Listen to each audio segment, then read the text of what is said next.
10, 9, 8, 7, 6, 5, 4, 3, 2. Riwayat Ibnu Asyakir. Jadi dalam riwayat Ibnu Asyakir itu disebutkan asli namanya Basir ya. Basir bin Khosyasiyah itu sebenarnya nama beliau itu adalah Nadir ya. Jadi namanya itu Nadir. Nadir itu artinya apa? Kalau dalam bahasa Arab Nadir dan Bashir itu lawan ya. Jadi kalau Bashir itu orang yang memberi kabar gembira, kalau Nadir itu orang yang memberi kabar tidak menyenangkan ya, atau lebih tepatnya ancaman atau peringatan gitu. Itu Nadir ya. Jadi makanya Rasulullah itu disebutkan Rasulullah itu adalah Bashir wa Nadir. Ya, seperti disebutkan dalam Al-Qur'an. Misalnya Allah menyatakan rusulan mubasyirina wa mundirin. Ya. Jadi rusulan mubasyirina wa mundirin. Nah, meskipun di situ nanti ada kitab yang ditulis oleh Ad-Dardir, Imam Ad-Dardir, judulnya Maulid Al-Bashir. Maulid Al-Bashir. Nah, Al-Bashir itu maksudnya Rasulullah. Nah, apa pelajaran yang bisa kita ambil, Bapak-Ibu sekalian, dari riwayat ini? Jadi ketika Bashir itu mendatangi Rasulullah, ya, ketika itu baginda Nabi SAW mengajak Bashir ini masuk Islam. Ini bagian dari pembahasan dakwah. Jadi mengajak beliau masuk Islam. Di dalam dialog itu, nah ini juga uslub ya, ini juga teknik ya. Jadi kan nggak mungkin tiba-tiba orang itu ngajak masuk Islam. Maka yang dilakukan Nabi itu kenalan dulu. Siapa namamu gitu, Mas Muka. Gitu. Siapa namamu? Dan dia mengatakan Ismi Nadir. Lalu kemudian ketika Bashir ini menjawab Ismi Nadir, Rasulullah mengatakan la bal anta Bashir, bal anta Bashir. Nah, kata-kata Bashir diganti, ya, dijadikan pengganti oleh Nabi untuk menggantikan nama Bashir sebelumnya yang merupakan nama kelahiran dia, yaitu Nadir tadi itu juga bagian dari cara yang dilakukan oleh Rasulullah. Karena begini, di dalam bahasa Arab, jadi ada ungkapan al-ismu doa, ya. Nama itu doa ya, Bapak sekalian. Makanya kalau ngasih nama anak itu harus nama yang baik, jangan asal jeplak saja. Asal ngasih nama, jangan. Jadi kalau bisa bahasa Arab, ya kalau bisa bahasa Arab, ya, dan sebaik-baik nama kata Nabi itu adalah misalnya Abdullah, Abdurrahman, ya. Sahabat itu mereka tidak ada yang nggak berani menggunakan Muhammad itu karena takut. Ya, nanti kalau Muhammad itu jelek kelakuannya, nanti itu bisa merusak citra Nabi Muhammad.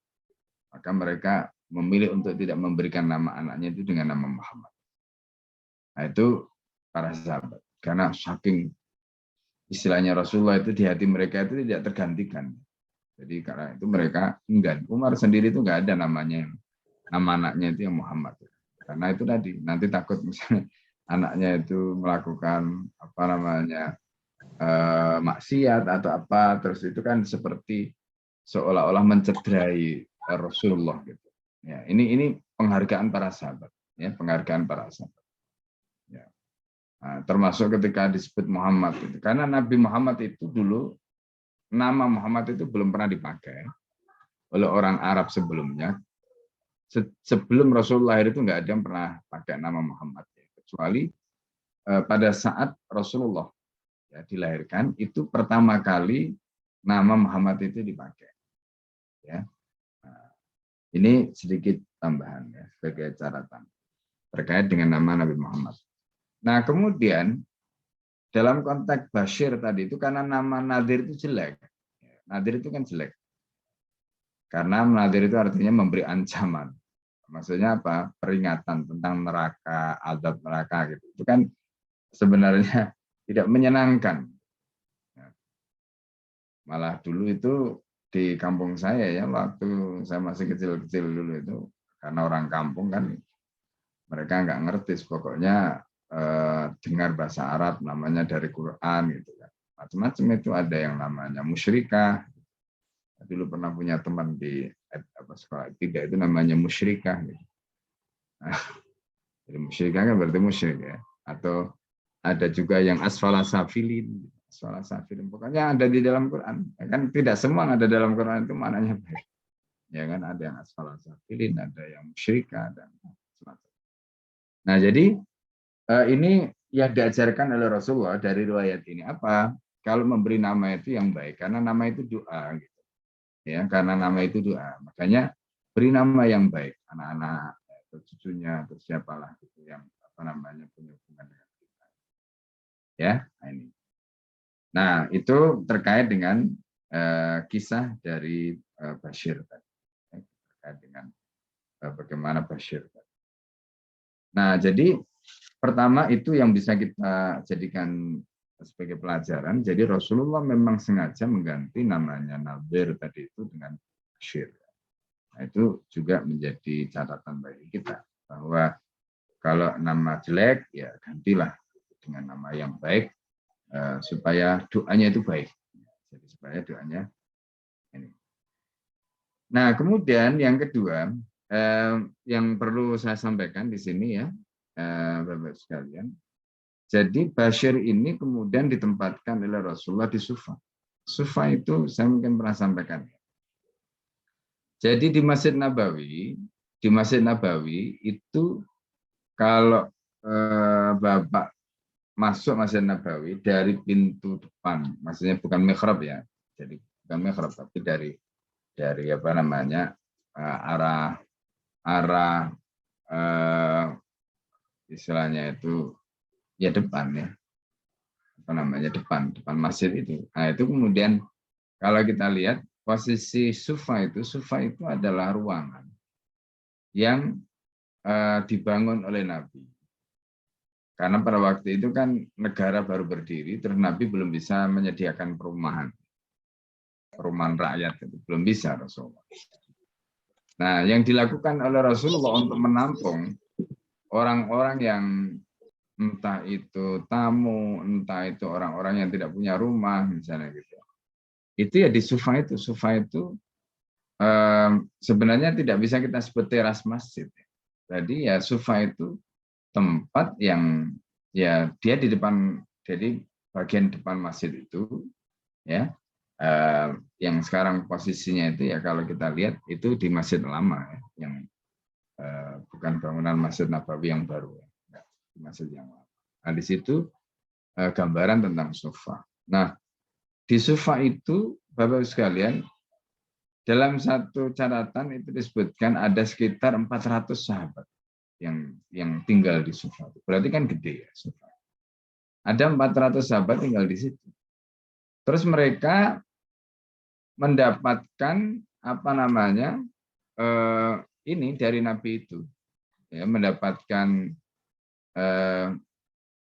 jaminan lah gitu ya. Kalau Rasulullah SAW ada rezeki, ya, termasuk diantaranya Rasulullah itu kan punya bagian dari misalnya rampasan perang, dari fight itu. Nah, itu digunakan oleh Nabi untuk menyupport mereka. Ya, untuk bukan untuk memperkaya diri Nabi, tidak, karena Rasulullah itu memilih hidup seperti yang kita sudah sampaikan sebelumnya dengan zuhudnya. Ya, zuhud itu artinya Rasulullah menahan diri dari kelebihan materi, kelebihan dunia. Itu sabar terhadap kelebihan materi, kelebihan dunia, itu namanya zuhud. Itu yang dilakukan oleh Rasulullah pada saat Rasulullah SAW memilih hidup seperti itu. Jadi karena itu apa yang didapatkan Rasulullah dari ghanimah itu digunakan oleh Nabi untuk menjamin tadi 400 sahabat yang tinggal di situ. Ya, nah termasuk diantaranya sahabat yang kita bicarakan ini yang bernama Bashir. Ya, jadi Bashir. Nah, makanya di sini disebutkan sewaktu-waktu beliau mendapatkan hadiah, beliau mengajak kami menikmatinya bersama. Ini kata Bashir. Apabila mendapatkan sedekah, beliau memberikan semuanya kepada kami. Karena Rasulullah itu kan tidak boleh menerima zakat. Kalau hadiah boleh, tapi kalau sedekah tidak boleh. Nah, jadi itu gambaran yang kita bisa lihat. Nah, kemudian ini berikutnya itu adalah kebiasaan Rasulullah SAW datang ke makam baqi'. Jadi kalau kita lihat sekarang tradisi ziarah di makam baqi' itu kan biasanya sehari 2 kali. Itu subuh, nah itu memang biasanya. Nabi melakukan ziarah. Kemudian sore menjelang maghrib itu, atau kalau di sini disebut malam, ya, sebenarnya petang. Jadi malamnya itu malam kayak habis maghrib itu sebenarnya masih dihitung petang, ya belum malam. Nah, apa yang disampaikan Rasulullah? Assalamualaikum ya ahlal baqi'. Assalamualaikum ya ahlal baqi'. Jadi assalamualaikum wahai penghuni baqi'. Nah, di baqi' itu Bapak Ibu sekalian, pada zaman Nabi jumlah sahabat yang dimakamkan di situ itu tidak sebanyak sekarang. Kalau sekarang itu kita hitung jumlah sahabat yang dimakamkan di Baqi' itu ada 10.000 sahabat. Ya, yang dimakamkan di Baqi' itu ada 10.000 sahabat. Pada zaman Nabi belum sampai 10. Nah, orang-orang yang dimakamkan di Baqi' dengan doa Rasulullah SAW itu mereka mendapatkan syafaat. Ya, karena mereka ini yang di Baqi' ini, di kuburan Baqi' itu disyafaati oleh Rasulullah. Ya, disyafaati oleh Rasulullah. Nah, itu enaknya. Makanya nggak sembarang orang, Bapak Ibu sekalian, bisa meninggal dan dikuburkan di Baqi'. Ya, jadi kalau orang itu bisa meninggal dan dikuburkan di Baqi' itu insya Allah punya amalan istimewa. Ya, punya amalan istimewa. Nah, ini terkait dengan makam Baqi'. Ya. Jadi karena itu ini cerita ya terkait dengan bagaimana kisah Nadir atau Bashir tadi yang masuk Islam, namanya diganti oleh Rasulullah, kemudian beliau tinggal di Sufah dan mendapatkan jaminan atau santunan dari Nabi SAW. Ya. Nah, kemudian kisah lain tadi itu kebiasaan Nabi SAW melakukan ziarah ke Baqi'. Assalamualaikum ya alal Baqi'. Ya, di situ kemudian Rasulullah menyampaikan wa nahnu bikumullah, ya, dan kami akan menyusul, ya, kan nggak ada orang yang tidak menyusul, pasti semua menyusul. Ya. Nah, jadi itu sedikit tambahan ya, sedikit tambahan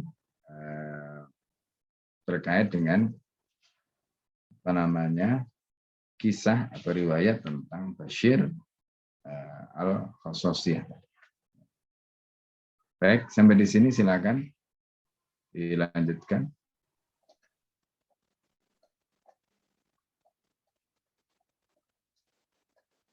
Gus, Hani lanjut. Silakan, Pak. Baik. Bismillahirrahmanirrahim. Sebentar, Ustaz.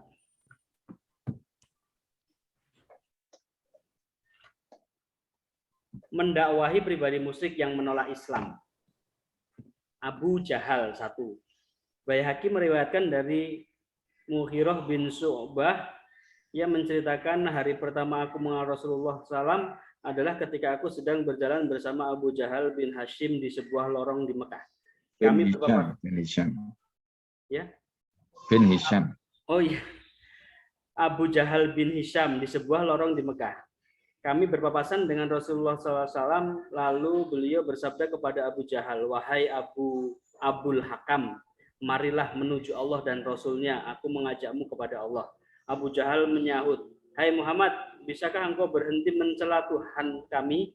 Apa yang kau inginkan selain supaya kami bersaksi bahwa engkau telah menyampaikan dakwahmu? Baiklah, kami bersaksi bahwa engkau telah menyampaikan. Demi Allah, kalau saja aku tahu bahwa apa yang kau katakan itu benar, pastilah aku sudah menjadi pengikutmu. Begitu Rasulullah SAW berlalu, Abu Jahal berpaling kepadaku dan berkata, demi Tuhan, sesungguhnya aku tahu apa yang dikatakan adalah benar. Katakannya adalah benar. tetapi ada sesuatu yang menghalangiku untuk mengikuti seruannya. Apabila Bani Husay mengatakan, di antara kami ada pembawa kunci Baitullah, kami bisa menjawab ya. Bila mereka berkata, di antara kami ada para pemberi minum jamaah haji, kami menjawab ya. Bila mereka berkata, di antara kami ada pemegang Dewan Musyawarah, kami bisa menjawab ya. Bila mereka berkata lagi, di antara kami ada pemegang panji perang, kami bisa menjawab ya. Kemudian mereka memberi makan dan kami juga memberi makan, hingga ketika lutut kami saling bersentuhan, kiasan bagi kesetaraan derajat, mereka mengatakan di antara kami ada nabi, demi Allah aku tidak sudi mengakuinya. Ya, sampai di situ dulu. Jadi poin ini itu adalah poin. Jadi kalau sebelumnya itu adalah riwayat-riwayat terkait dengan mendakwai orang per orang yang orang itu masuk Islam. Jadi mendakwai orang per orang yang orang itu masuk Islam. Nah sekarang riwayat-riwayat Nabi mendakwai orang-orang yang orang itu nggak masuk Islam, menentang Islam, ya, bahkan memusuhi dan memerangi Islam. Nah, ini. Jadi makanya ya itu kondisinya ya, bahwa dakwah itu tidak selalu kadang-kadang mendapatkan respon baik. Seperti kalau tadi kita baca riwayat sebelumnya, dakwah itu mendapatkan respon positif dan kemudian yang didakwah itu masuk Islam, yaitu alhamdulillah gitu. Ya, alhamdulillah. Tapi Bapak Ibu, kalau kita berdakwah mengajak orang lain, terus orang lain itu merespon kita negatif, kita itu juga harus bersyukur, ya, maksudnya tetap pahalanya itu nggak hilang. Jadi tidak berarti kemudian ketika orang itu berdakwah, lalu yang didakwah itu menerima, terus itu pahalanya lebih besar daripada yang didakwai, terus yang didakwai itu menolak. Enggak, dari segi hukum dakwahnya sama pahalanya, gitu, sama pahalanya. Hanya memang ketika orang itu didakwai terus mau dan dia mau meluk Islam, maka amal solehnya itu ya kita kebagian.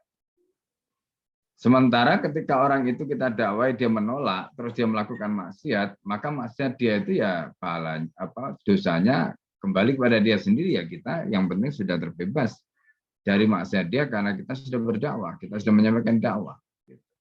Nah kalau kita diam tidak melakukan apa-apa ketika orang itu melakukan maksiat, nah kita berdosa karena kita membiarkan kemungkaran tanpa kita upayakan untuk dirubah atau kita dakwah. Nah itu berarti masalahnya ada di. Nah itu sedikit catatan. Nah jadi kesimpulannya kadang-kadang dakwah itu bisa diterima, kadang bisa ditolak. Tapi intinya dua-duanya tetap dapat pahala, diterima dapat pahala, ditolak juga dapat pahala. Makanya tadi saya katakan kalau dakwah kita ditolak pun kita bersyukur karena kita tetap dapat pahala. Ya. Nah itu catatan. Nah dalam kisah Abu Jahal. Jadi Abu Jahal itu nama aslinya itu sebenarnya adalah Amr bin Hisham, ya, nama aslinya. Amr bin Hisham. Nah, di dalam bahasa Arab itu nama Amr dan Umar itu hanya selisih wawu di belakang ro saja. Jadi kalau di belakang ro itu ada wawunya, itu bacanya Amru, ya. Nah, nanti kalau dia ditanwin ya ada tanwinnya Amrun begitu. Ya, bisa Amron, bisa Amrin gitu. Tapi kalau di belakangnya itu enggak ada wawu, maka bacanya Umaru, ya. Umaru enggak boleh tanwin karena ini termasuk dalam kategori isim ghair munsharif, nanti isim yang tidak bisa ditanwin. Nah, itu bedanya ya. Nah, karena itu Umaru. Nah, itu Umar. Itu enggak ada wawu di belakang ro. Ya. Nah, Rasulullah itu pernah berdoa kepada Allah Subhanahu wa taala. Jadi doanya Rasulullah itu ya Allah, ya Allah mansur Islam bi hatil umara, bi hati umar. Jadi ya Allah tolonglah Islam ini dengan salah satu dari dua Umar. Itu makanya Umarain. Umarain itu ya Amr bin Hisham dan Amr dan Umar bin Khattab. Ternyata Allah mengijabah doanya Rasulullah yaitu dengan masuk Islamnya Umar bin Khattab, sementara Amr bin Hisham itu tetap kafir sampai akhir hayat. Ya, meskipun nanti Ikrimah itu masuk Islam. Ya, Ikrimah bin Abu Jahal itu masuk Islam, anaknya itu. Ya. Nah, jadi Bapak Ibu sekalian yang dimuliakan Allah. Jadi Al-Bahaqi di sini meriwayatkan ya kisah tentang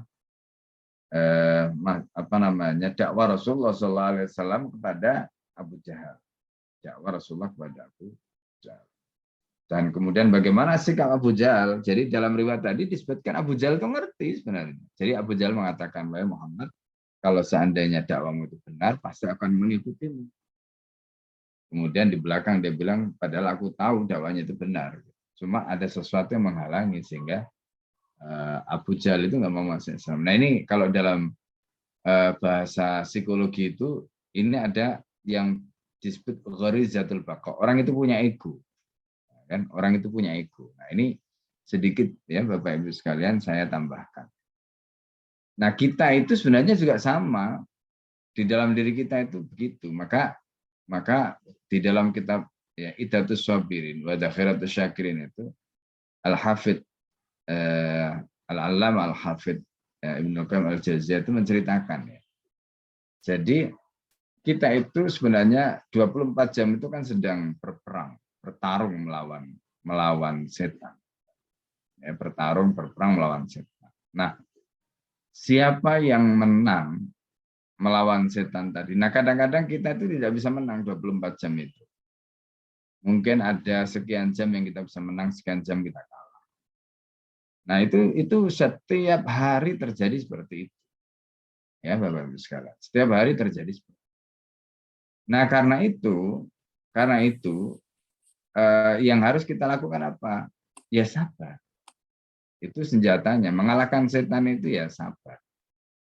Sabar seperti apa yang bisa mengalahkan setan? Sabar yang harus dipaksa. Kita itu nggak bisa sabar sendiri. Sabarnya harus dipaksa. Makanya Rasulullah menyatakan man tasabbara sabbarahullah.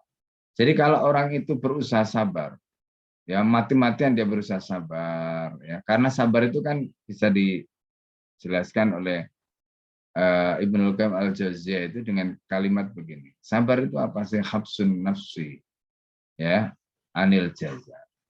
Habsu al-lisani anit tasyakki. Itu sabar. Jadi kita itu menahan nafsu kita dari jaza, semacam kekhawatiran, kecemasan, kegelisahan.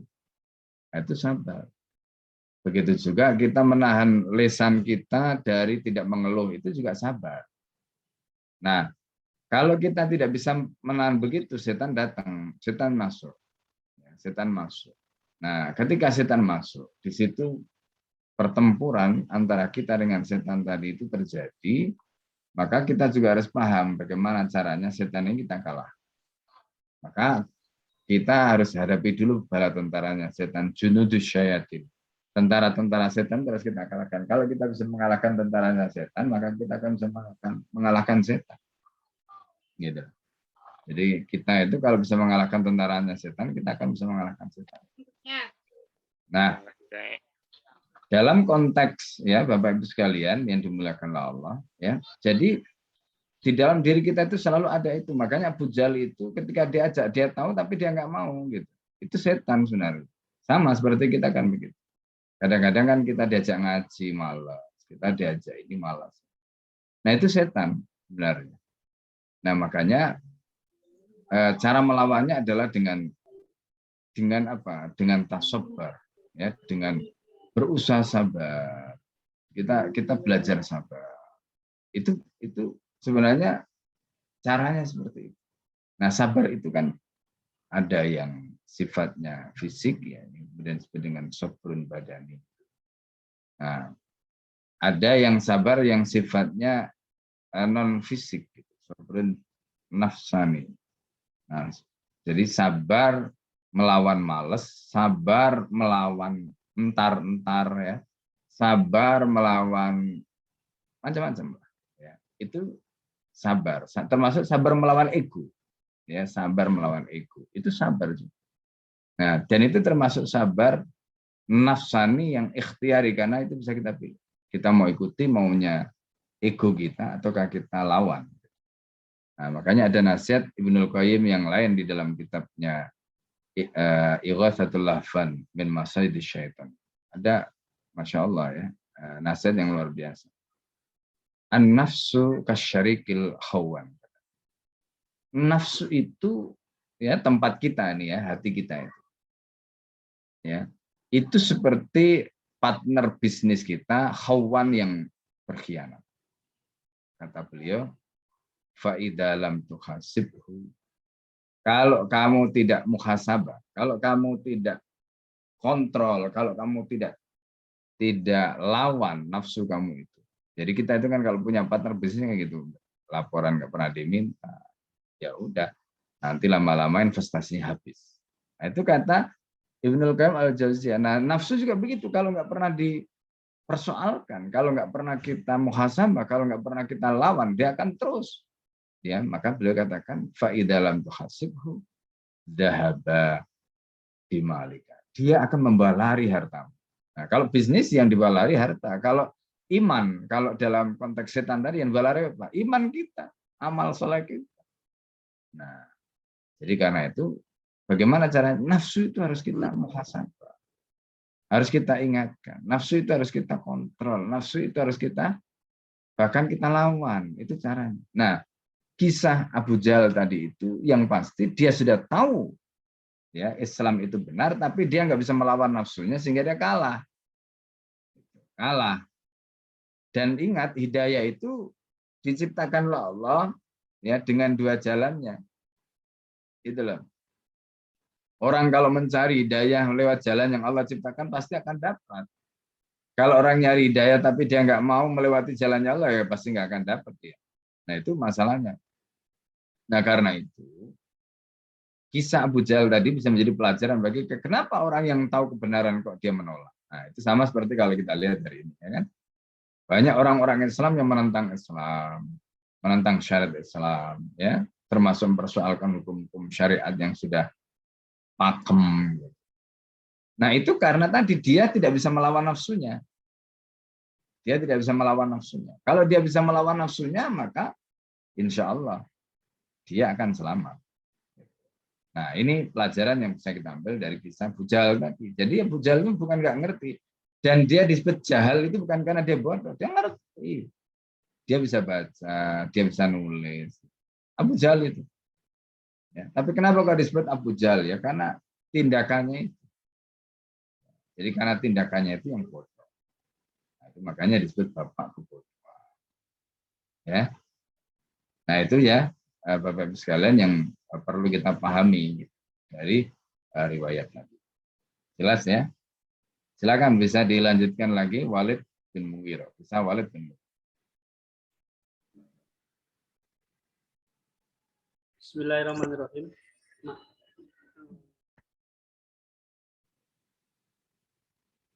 Silakan. Bismillahirrahmanirrahim. Walid bin Mughirah, Ishaq bin Rahawai meriwayatkan dari Ibnu Abbas bahwa Walid bin Mughirah mendatangi Rasulullah SAW. Kemudian beliau membacakan Al-Quran kepadanya dan ia kelihatannya tersentuh oleh bacaan itu. Kabar itu sampai ke telinga Abu Jahal, sehingga orang ini langsung mendatangi Walid bin Mughirah dan berkata, wahai pamanku, sesungguhnya kaummu bermaksud mengumpulkan harta untukmu. Walid bin Mughirah bertanya, untuk apa? Abu Jahal menjawab, untuk mereka berikan kepadamu karena engkau telah mendatangi Muhammad untuk membantah ajarannya. Walid bin Mughirah menukas, orang Quraisy sudah tahu bahwa aku adalah salah seorang yang terbanyak hartanya di antara mereka. Abu Jahal berkata, kalau begitu ucapkanlah perkataan tentang Muhammad yang meyakinkan kaummu bahwa engkau mengingkari Muhammad. Walid bin Mughirah menukas, apa yang harus kukatakan? Demi Allah, tidak seorang pun di antara kalian yang lebih memahami syair daripada aku. Tidak ada yang lebih menguasai rajas maupun qasidahnya daripada aku. Tidak pula tentang syair bahwa bangsa jin, demi Allah, apa yang diucapkannya sama sekali tidak sama seperti semua itu. Demi Allah, kata-kata yang diucapkan mengandung kenikmatan, keindahan, dan keeloan.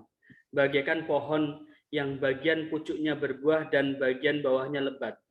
Ia tinggi dan tidak bisa diungguli, dan sungguh ia akan menghancurkan apa yang ada di bawahnya. Abu Jahal berkata, sesungguhnya kaummu tidak akan senang sebelum engkau mengucapkan kata-kata yang buruk tentang Muhammad. Walid bin Mughirah menjawab, biarkan aku berpikir dulu tentang hal itu. Setelah berpikir, akhirnya Walid bin Mughirah menyimpulkan sesungguhnya ini adalah sihir yang nyata. Dan Muhammad telah mempelajari dari orang lain. Maka turunlah ayat. Bismillahirrahmanirrahim. Darni wa man khalaqtu wahidan. Wa ja'altu lahu malam mamdudan. Wa banina suhudan. Biarkanlah aku bertindak terhadap orang yang aku telah menciptakan sendirian, dan aku jadikan bagian harta benda yang banyak, dan anak-anak selalu bersama dia. Al-Mudassir ayat 11-13. Ya, sampai situ dulu ya. Ya. Nah, yang kedua ini adalah kisah tentang Walid bin Mughirah. Nah, Walid bin Mughirah ini bukan hanya kaya raya. Kalau di dalam riwayat ini kan disebutkan beliau itu kan orang kaya raya. Tapi Walid bin Mughirah itu juga merupakan seorang yang ya bisa kita katakan tokoh intelektual yang menguasai syair ya. Menguasai syair. Jadi bahasanya itu tinggi. Itu nah kalau kita ingin tahu orang itu terpelajar atau kan tidak itu kan dari bahasanya. Artinya apa? Berarti Walid bin al-Mughirah bukan orang sembarangan. Ya. Nah, dalam riwayat ini disebutkan Walid bin Mughirah itu apa namanya? Selain kaya, ya, beliau menguasai itu. Maka si siapa namanya? Amr bin Hisham atau Abu Jahal itu mendatangi dia untuk menyatakan kata-kata yang membuat kaumnya Walid bin al-Mughirah itu kemudian akhirnya percaya karena dia itu tokoh yang diakui ya, pengaruhnya juga kuat. Nah, awalnya Walid bin al-Mughirah ini dia tidak mau ya.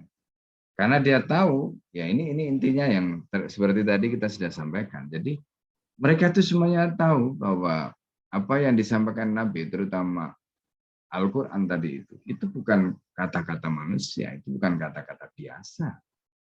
Makanya di sini dia mengatakan, ya, apa yang harus kukatakan? Demi Allah tidak seorang pun di antara kalian lebih memahami syair kecuali aku, karena bahasa beliau itu tinggi sekali.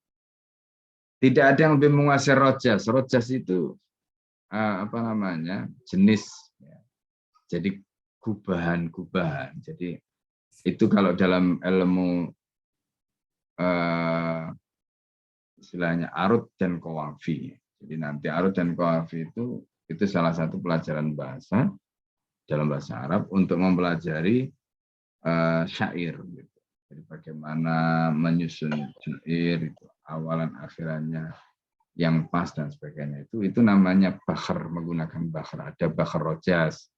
Nah, ini namanya bakhar. Ya, nama bakhar rojas.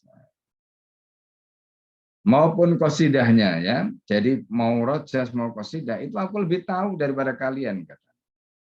Ya.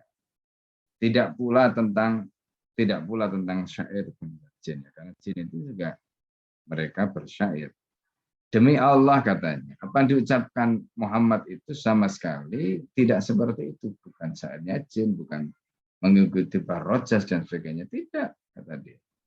Demi Allah kata-kata ucapannya mengandung kenikmatan. Jadi wa innalah halawah. Jadi ada halawah, ada apa namanya kenikmatan. Jadi orang itu mendengarkan itu terhipnotis, terbuai.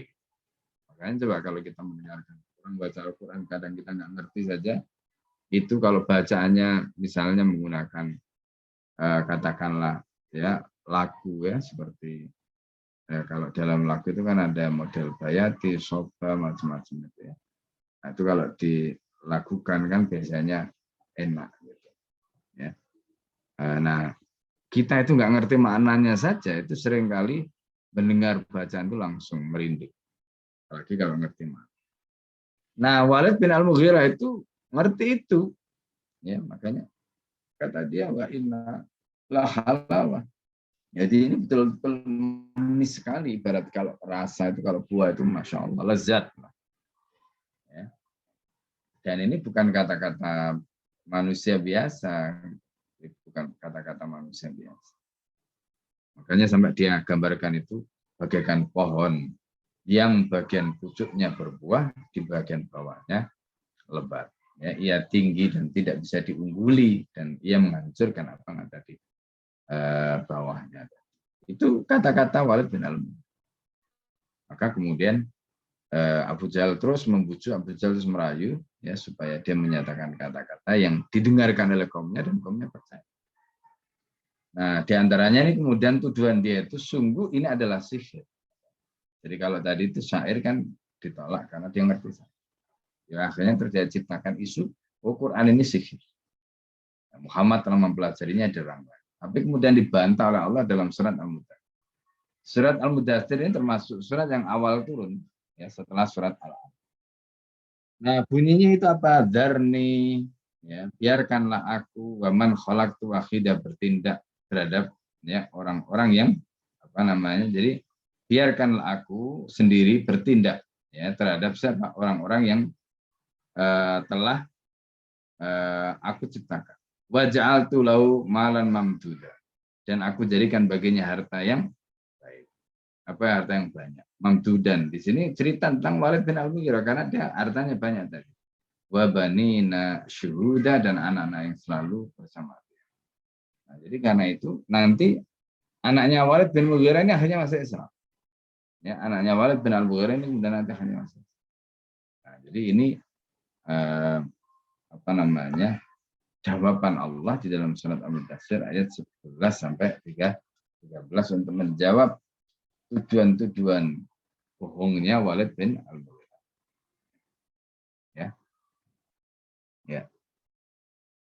Terus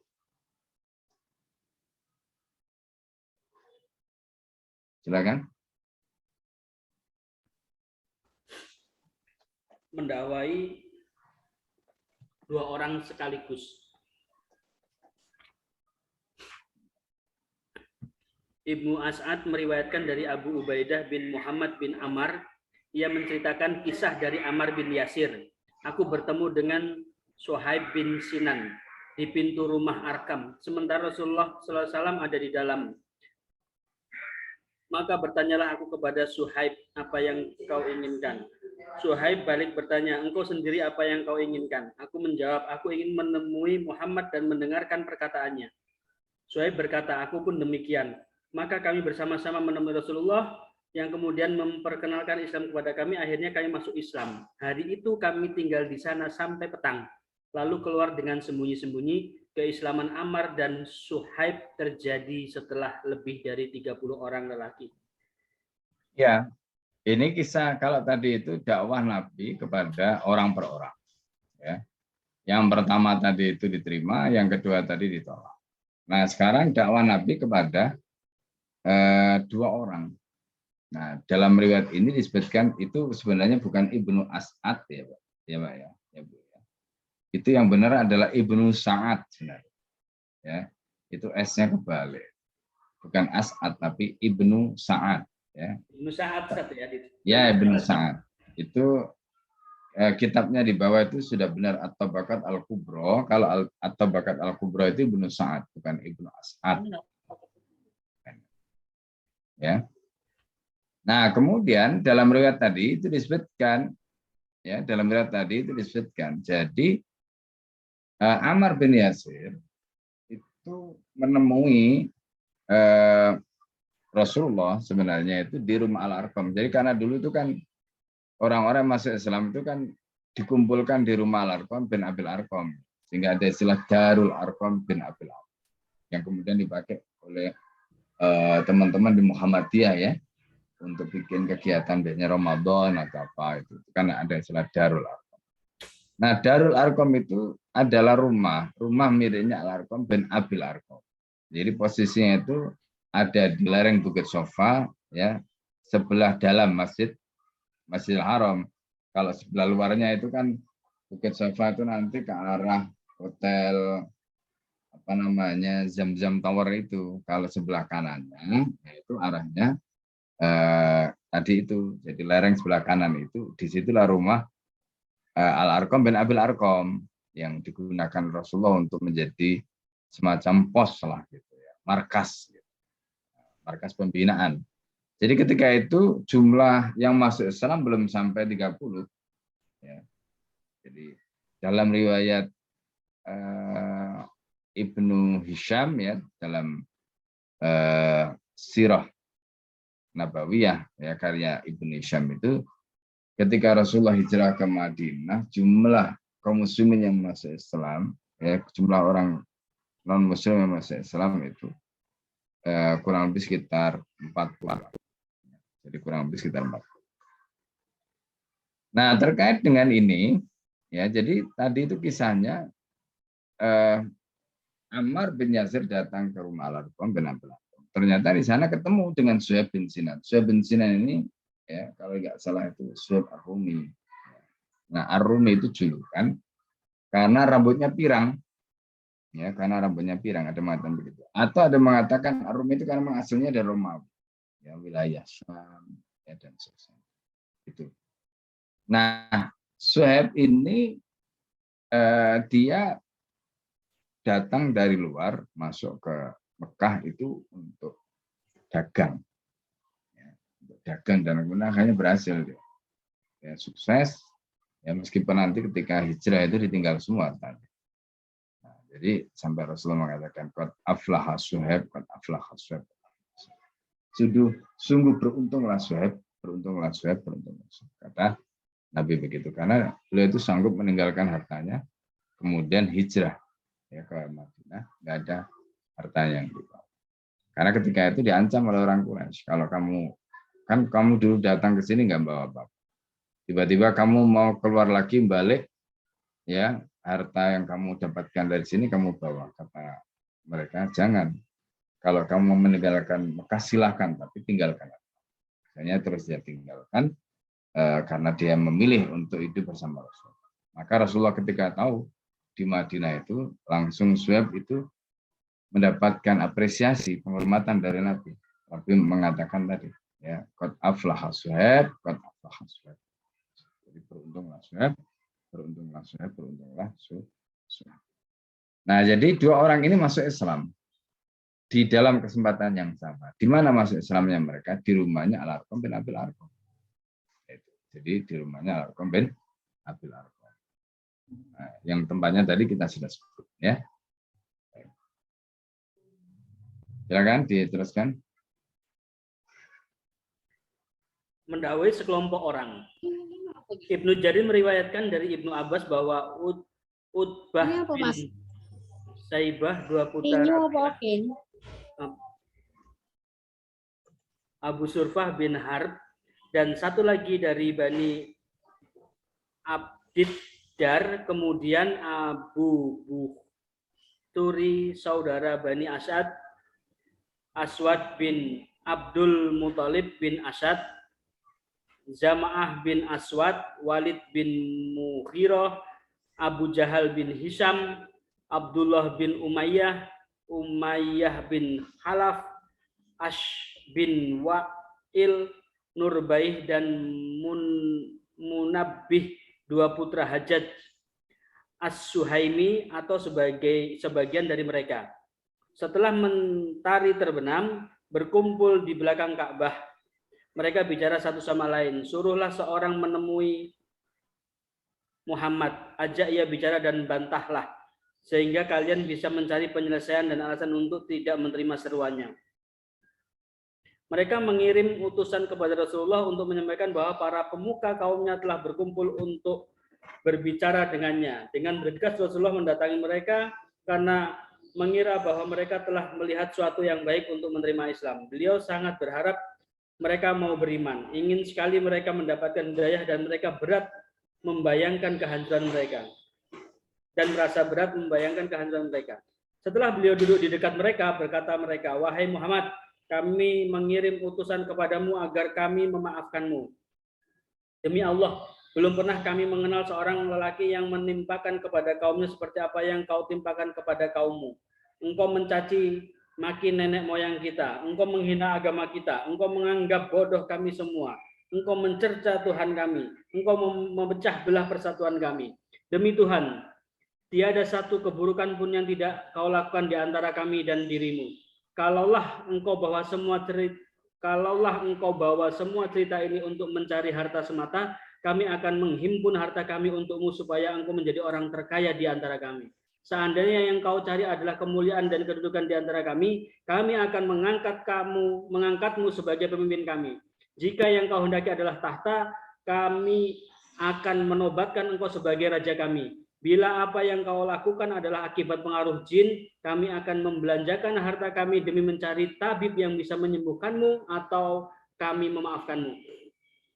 Rasulullah SAW menjawab, "Aku sama sekali tidak seperti yang kalian katakan. Apa yang kubawa kepada kalian bukanlah untuk mendapatkan harta kalian, bukan demi kemuliaan di antara kalian, bukan pula demi kekuasaan sebagai raja atas diri kalian, tetapi Allah telah mengutusku kepada kalian sebagai seorang Rasul. Dia menurunkan kitab kepadaku dan menyuruhku menjadi pembawa kabar gembira dan ancaman kepada kalian. Aku telah menyampaikan risalah Tuhanku dan memberi kalian nasihat. Jika kalian bersedia menerima apa yang kubawa, kalian akan beruntung di dunia dan akhirat. Jika kalian menolaknya, aku akan bersabar terhadap perintah Allah sampai Allah membuat keputusan antara aku dan kalian." Dan seterusnya, sebagaimana yang diungkapkan oleh Rasulullah. Orang Quraisy menyambut, "Wahai Muhammad, kalau engkau tidak mau menerima apa yang kami tawarkan, sedangkan engkau tahu bahwa tidak ada orang yang lebih sempit negerinya, lebih sedikit hartanya, lebih berat hidupnya daripada kami, maka mintalah kepada Tuhan yang telah mengutusmu untuk membawa apa yang kau bawa itu supaya memindahkan gunung yang menyempitkan hidup kita di tempat lain dan memperluas negeri kita. Hendaklah dia mengalirkan sungai di negeri ini seperti sungai di Syam. Seperti sungai di Syam dan Irak. Hendaklah dia membangkitkan nenek moyang kita dulu, termasuk Husay bin Kilab, karena ia adalah orang tua yang jujur. Kami akan bertanya kepada mereka, apakah yang kau katakan itu benar atau salah? Kalau engkau melakukan apa yang kami minta lalu mereka menyatakan engkau berkata benar, kami akan mempercayamu. Dengan itu kami mengetahui kedudukanmu di sisi Allah. Dan dia memang telah mengutus seorang Rasul sebagaimana yang kau katakan. Maka Rasulullah SAW berkata kepada mereka, bukan untuk itu aku diutus. Sesungguhnya aku datang membawa ajaran dari sisi Allah yang aku diutus untuk membawanya. Aku telah menyampaikan kepadamu apa yang aku diutus untuk menyampaikannya kepadamu. Jika kalian menerimanya, kalian akan beruntung di dunia maupun di akhirat. Dan jika kalian menolaknya, aku akan bersabar terhadap perintah Allah, sampai Allah memberi keputusan antara aku dan kalian. Kemudian mereka berkata, jika engkau tidak mau melakukan hal itu untuk kami, ambillah bagianmu sendiri. Mintalah kepada Tuhanmu agar mengutus malaikat yang membenarkan apa yang kau katakan dan membantah kami tentang dirimu. Lalu mintalah agar dia jadikan untukmu kebun, harta, benda, dan istana dari emas dan perak. Dengan begitu dia mencukupi semua kebutuhan yang kami lihat. Engkau masih mencarinya. Sungguh engkau masih saja berjalan di pasar untuk mencari penghidupan sebagaimana kami. Maka kami bisa mengetahui tingginya kedudukanmu di sisi Tuhanmu jika engkau adalah seorang Rasul seperti pengakuanmu. Rasulullah SAW menjawab mereka, bukan aku yang melakukan semata itu. Aku bukanlah orang yang meminta hal seperti itu kepada Tuhan. Tidaklah aku diutus kepada kalian untuk semua itu, melainkan Allah mengutus sebagai pembawa kabar gembira dan ancaman. Jika bersedia menerimanya, kalian akan beruntung di dunia dan akhirat. Dan jika kalian menolak, aku akan bersabar terhadap perintah Allah sampai Allah memberi keputusan antara aku dan kalian. Mereka berkata, begini saja, coba jatuhkan langit kepada kami seperti penyataanmu bahwa jika Tuhanmu menghendaki maka dia akan melakukannya. Sesungguhnya kami tidak akan menerima kepadamu sebelum engkau memenuhi permintaan kami. Rasulullah menjawab, itu terserah Allah. Jika dia menghendaki maka dia akan melakukan terhadap kalian.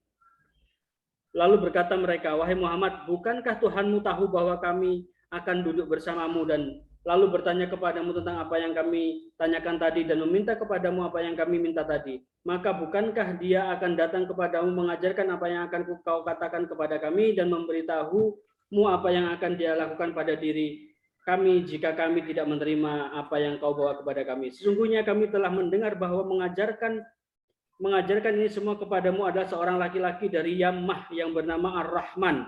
Demi Allah kami tidak akan pernah beriman kepada Ar-Rahman. Tidak ada lagi tempat bagimu untuk berdalih, hai Muhammad. Sebab selama ini kami telah memberimu waktu. Demi Allah, kami tidak akan membiarkan dirimu dengan semua perbuatanmu terhadap kami sampai kami menghancurkan atau engkau menghancurkan kami. Satu dari mereka berkata, kami menyembah malaikat karena mereka adalah putri Allah. Ada lagi yang mengatakan, kami tidak akan menerima kepadamu sebelum engkau bisa mendatangkan Allah dan malaikat bersama-sama. Setelah mereka berkata demikian, Rasulullah bangkit meninggalkan mereka. Abdullah bin Abu Umayyah bin Mughirah bin Abdullah bin Umar bin Ma'zum putra bibi Rasulullah, Atikah binti Abdul Muthalib ikut bangkit dan mengejar beliau berkata, hai Muhammad, kaummu telah menawarkan kepadamu semua yang bisa mereka tawarkan, tetapi engkau tidak menerimanya sedikit pun. Kemudian mereka meminta untuk diri mereka sendiri beberapa hal untuk mengetahui kedudukan di sisi Allah, tapi engkau juga tidak melakukannya. Kemudian mereka memintamu untuk mempercepat azab yang kau ancamkan. Demi Allah, aku tidak akan beriman kepadamu selama sebelum engkau membuat tangga menuju ke langit lalu engkau memanjatnya. Sementara aku menguasai hingga engkau mencapai langit. Setelah itu engkau turun dengan membawa lembaran yang terbuka diikuti oleh 4 malaikat yang bersaksi bahwa engkau benar sebagaimana yang kau katakan. Demi Allah, kalaupun engkau melakukan hal itu, kukira aku tetap tidak bisa percaya kepadamu. Abdullah bin Abu Umayyah meninggalkan Rasulullah, sementara Rasulullah juga pulang ke rumah dalam keadaan sedih dan menyesal. Ini karena apa yang beliau harapkan dari kaumnya sewaktu diseru tentang Islam tidak terwujud. Bahkan mereka menjauhi mereka. Ya, sampai di situ ya. Jadi ini berikutnya adalah dakwah Rasulullah kepada sekelompok orang. Jadi kalau tadi yang pertama itu dakwah kepada 1 orang, dan dakwah kepada 2 orang, ya. Lalu ini dakwah kepada sekelompok orang. Nah, dalam kasus ini itu seperti yang tadi sudah dibacakan ya, diriwayatkan dari Ibnu Jarir ya, dari Abdullah bin Abbas ya. Jadi di situ kisah tentang Utbah, Syaibah ya, putra dari Rabi'ah tadi, Rabi'ah. Ya, kemudian Abu Sufyan bin Harb. Nah, satu lagi adalah dari Bani Abdul Dar. Nah, jadi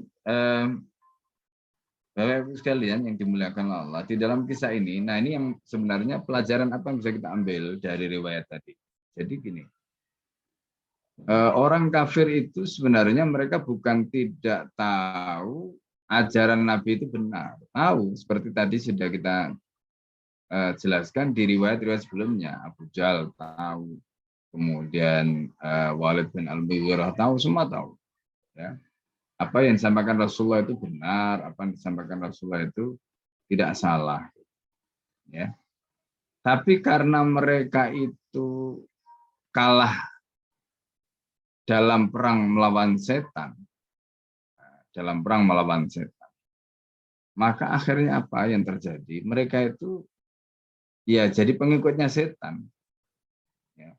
Sehingga akhirnya mereka ini berusaha terus-menerus untuk menyangkal, berusaha untuk terus-menerus melawan kebenaran tadi. Karena menjadi pengikutnya setan. Nah, ini yang harus kita pahami. Ya. Nah, karena itu, nah ini juga pelajaran bagi kita.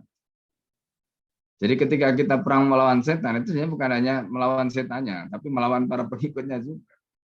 Jadi kayak sekarang itu misalnya kita lihat kan orang-orang yang disebut buzzer atau ya apalah namanya ya, yang terus bikin kegaduhan kan setelah kemarin menantang Allah, sebelumnya ada apa namanya Allah mau lemah, kemudian setelah itu kemarin.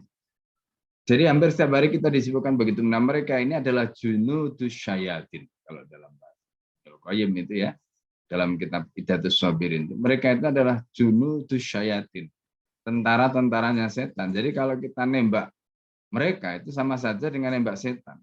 Jadi itu artinya kita lawan mereka, kita hadapi mereka, itu sama saja dengan melawan atau menembak setan. Nembak dalam arti bukan nembak fisik ya, tapi maksudnya menjadikan mereka sebagai lawan dalam pertarungan pemikiran. Nah, itu yang harus kita. Nah, Bapak Ibu yang dimuliakan Allah ya dalam hal ini yang harus kita pahami. Ya. Jadi dalam hal ini yang harus kita pahami bahwa ketika kita melawan mereka tadi, ya, itu pada dasarnya pertempuran tadi itu adalah untuk memenangkan kebenaran dan mengalahkan kematian. Nah, ini poin. Tapi orang-orang yang menjadi pengikut setan ini akan terus-menerus mereka mencari-cari. Ya, tadi kan dalam dialog itu apa yang bisa kita baca, ya, Rasulullah itu kan menyampaikan sesuatu yang hak. Mereka tahu itu hak. Tapi mereka itu mencari, jadi istilahnya gini, kalau mereka itu udah kalah dalam perdebatan, jadi kalah dalam perdebatan, maka mereka itu terus mengalihkan isu dari perkara ini ke perkara yang. Sebentar ya, saya ini dulu.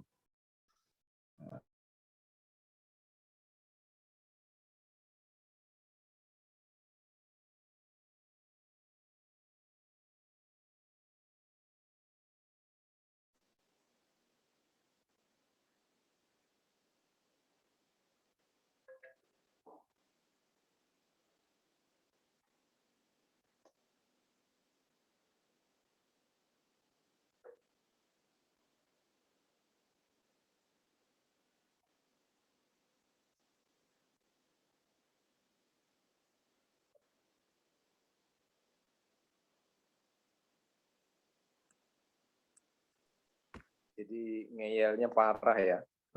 Mati Yang ini apa? sama Rasul itu. Masya Allah.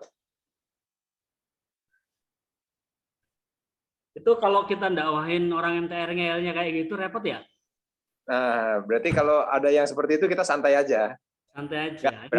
Nggak seberapa dibanding Rasul, santai aja. Pahala tetap dapat. Pahala. Apalagi kalau di atas panggung kan nggak ada yang tanya. Tanya itu Pak Arianda itu kalau nggak percaya. Iya. Ya, kita lanjutkan lagi, Bapak sekalian. Ya, mangga Ustaz. Ya, jadi dialog-dialog tadi antara Nabi dengan mereka itu kan apa yang disampaikan Nabi itu kan gagasan, pemikiran yang jelas ya. Tapi mereka itu berusaha untuk membelokkan terus gitu.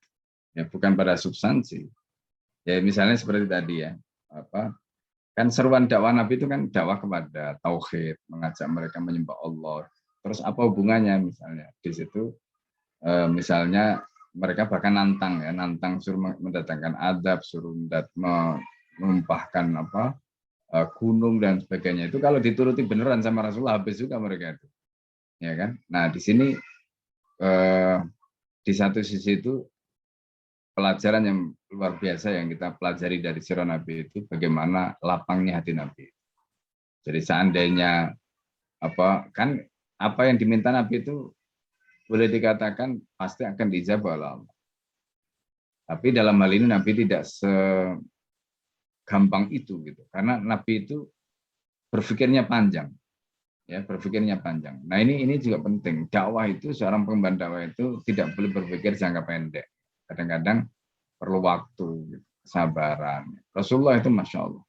Ya, yang digambarkan di dalam riwayat tadi itu luar biasa. Nah, termasuk diantaranya ketika Nabi itu misalnya diminta ya, kalau tadi beberapa cerita yang digambarkan di situ, misalnya karena Nabi itu miskin, ya kalau kamu itu benar-benar utusan Allah, kamu itu kan miskin, cobalah kamu minta kaya atau apalah, ya kan? Termasuk tawaran-tawaran Rasulullah ditawari, yang sering kita dengar, lo arat namalan fa mawalnaka, wala arat namulkan malaknaka. Kalau kamu pengen harta, maka kami akan kumpulkan harta untukmu dan kamu menjadi orang paling kaya. Kalau kamu inginkan kekuasaan, maka kami akan berikan kekuasaan untuk dan seterusnya. Nah, di sini ada hal yang menarik, Bapak Ibu sekalian. Apa jawaban Rasulullah? Jawaban Rasulullah itu standar. Aku enggak seperti itu. Seperti yang kalian katakan. Jadi ditawari apa namanya harta beliau tolak, ditawari perempuan beliau tolak, ditawari pokoknya kedudukan beliau tolak. Nah, termasuk diantaranya beliau ketika ditawari kekuasaan. Nah, ini yang menarik. Padahal akhirnya kan nanti Nabi itu berkuasa di Madinah itu. Tapi kenapa pada saat di Mekah itu tawari kekuasaan kok menolak? Nah, itu nanti ada penjelasannya. Dalam kasus ini sedikit saya sampaikan ya. Jadi ketika Rasulullah dalam konteks ini menolak kekuasaan tadi, bukan berarti Rasulullah itu nggak butuh kekuasaan. Kekuasaan itu dibutuhkan Nabi. Tapi kalau yang memberikan kekuasaan itu nggak yakin dengan risalah Rasulullah, kan percuma kekuasaan. Nah, itu diantara alasan yang kemudian menjadikan Rasulullah kenapa menolak pada saat di Mekah itu dikasih kekuasaan, sementara di Madinah kekuasaan diterima. Ya, karena penduduk Madinah itu meyakini risalah Rasulullah, sementara penduduk Mekah ketika itu menolak risalah Rasul. Jadi kalau Rasulullah itu berkuasa, ya kira-kira kekuasaannya itu nggak berdaulat. Gitu. Ya, Rasulullah itu ibaratnya hanya jadi boneka saja nanti. Ya, karena apa yang disampaikan oleh Nabi itu nggak diimani oleh mereka, ya kan? Nah, padahal Islam itu kan tidak begitu, ya. Jadi Islam itu tidak seperti itu. Nah, ini yang harus dipahami. Nah, jadi ketika Rasulullah SAW itu menyampaikan sesuatu tadi terkait dengan apa namanya dakwah, ya, kemudian Rasulullah SAW mendapatkan tawaran-tawaran tadi, jawaban Nabi itu standar. Ya, dan itu enggak membuat Nabi itu kemudian berubah, tidak. Nah, ini yang saya kira menarik, ya. Nah, jadi misalnya ketika Rasulullah misalnya ya tentang tawaran, ya, termasuk permintaan supaya menjadikan, karena memang Mekah itu kan sempit, ya, kalau kita lihat di misalnya dekat tempat kelahiran Nabi itu, kita lihat ke kanan kiri semua itu kan gunung, ya. Nah, kata mereka, kan kita ini kayak di apa namanya kelilingi gunung. Kata mereka, sempit banget. Coba kalau kamu benar, mintalah gunung itu pindahkan supaya kita ini kelihatan lapang gitu, enggak sumpek gitu. Orang saya bilang itu enggak sempit. Nah, itu Nabi juga mengatakan bukan begitu.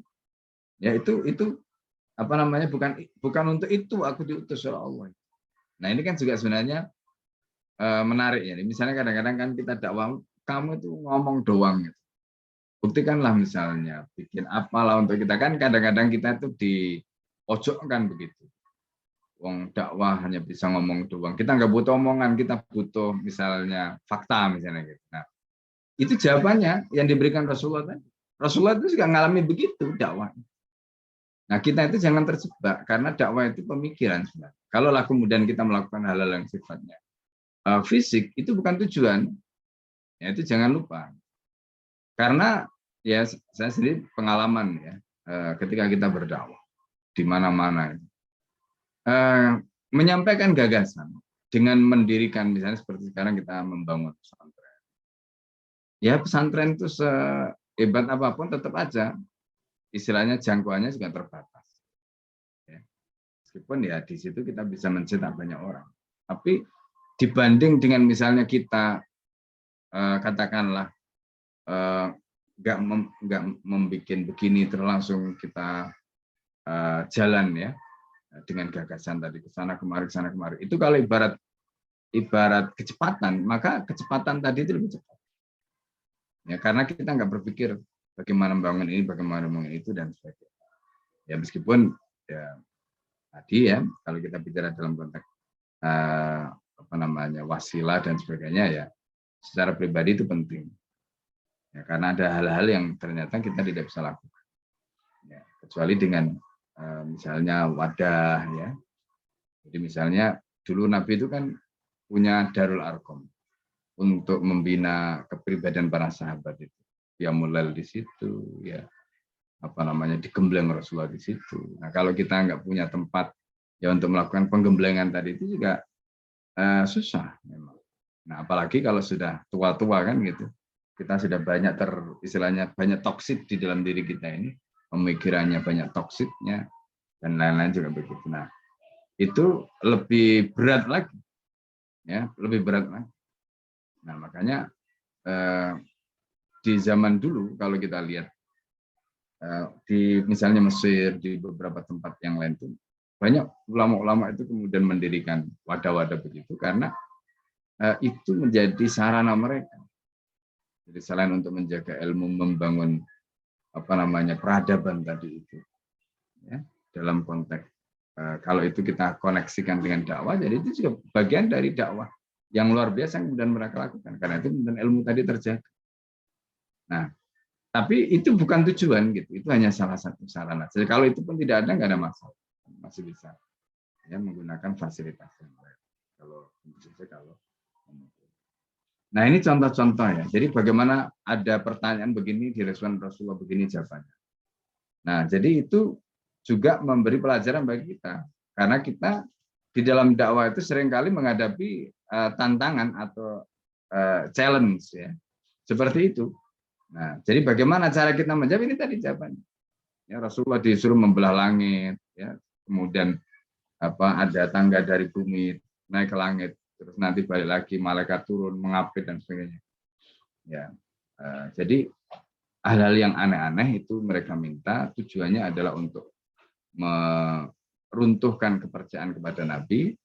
Pada saat yang sama mereka itu terus berusaha, bukan menerima, dikasih apapun mereka tetap nggak bisa menerima. Ya, karena dasar mereka itu jelas mengingkari. Nah, karena itu berbagai cara justru mereka lakukan untuk melemahkan. Nah, yang penting apa kita pelajari dari sirah tadi, bagaimana jawaban-jawaban Nabi ketika dibenturkan, ketika diarahkan, ya, termasuk apa yang dikatakan Abu Jahal tadi itu. Abu Jahal itu kan mengatakan tidak ada orang yang begitu rupa kepada kaumnya itu seperti yang kamu lakukan. Nah, Rasulullah itu kan dituduh memecah belah kaumnya macam-macam. Ya, menghina Tuhan-Tuhannya. Nah, artinya narasi yang sekarang kita terima, misalnya anti kebinekaan, ini itu macam-macam, itu kan narasi yang seperti narasinya Abu Jahal tadi sebenarnya. Ya kan? Artinya bukan hal yang baru. Islam itu dituduh begitu.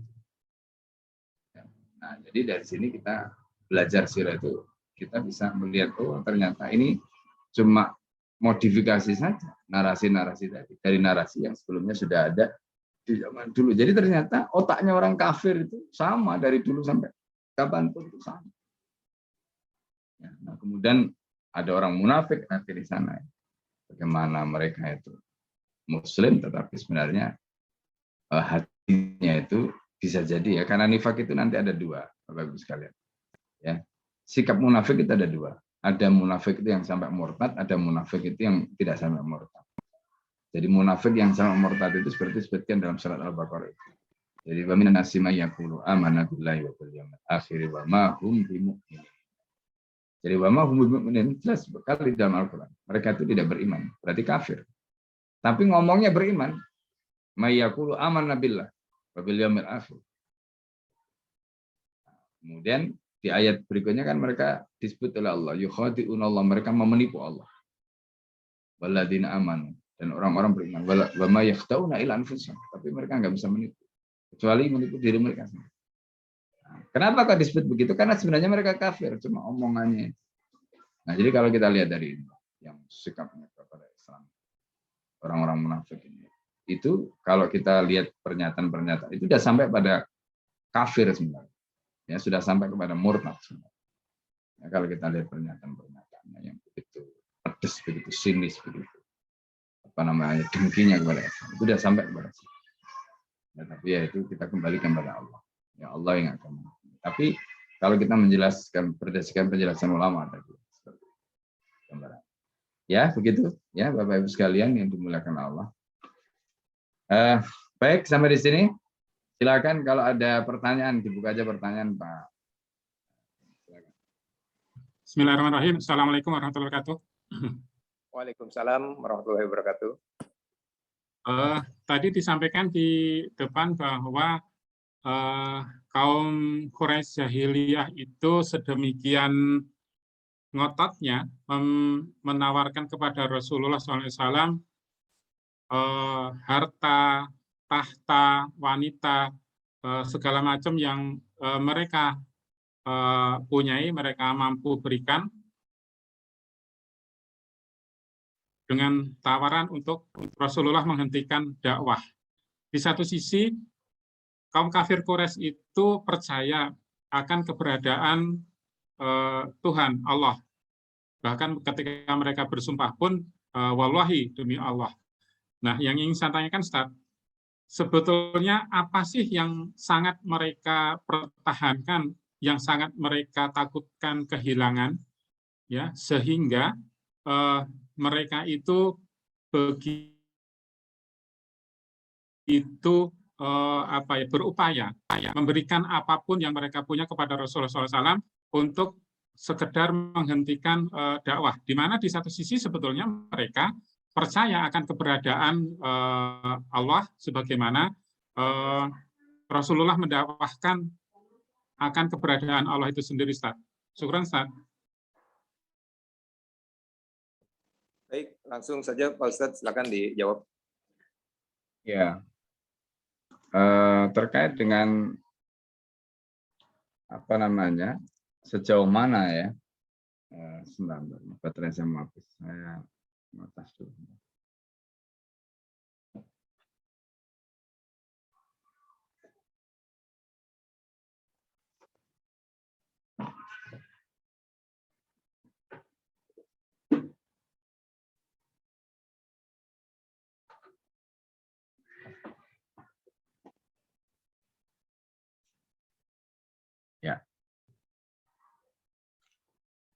Ya, baik ya. Tadi pertanyaan dari Pak D tadi ya. Jadi terkait dengan apa namanya, istilahnya upaya-upaya ya yang tadi dilakukan oleh orang Quraisy, ya begitu rupa itu. Jadi kalau kita bicara dalam konteks bagaimana mereka, bukan mereka itu tidak percaya, mereka percaya. Tapi terus pertanyaan tadi, kenapa kok mereka itu nolak?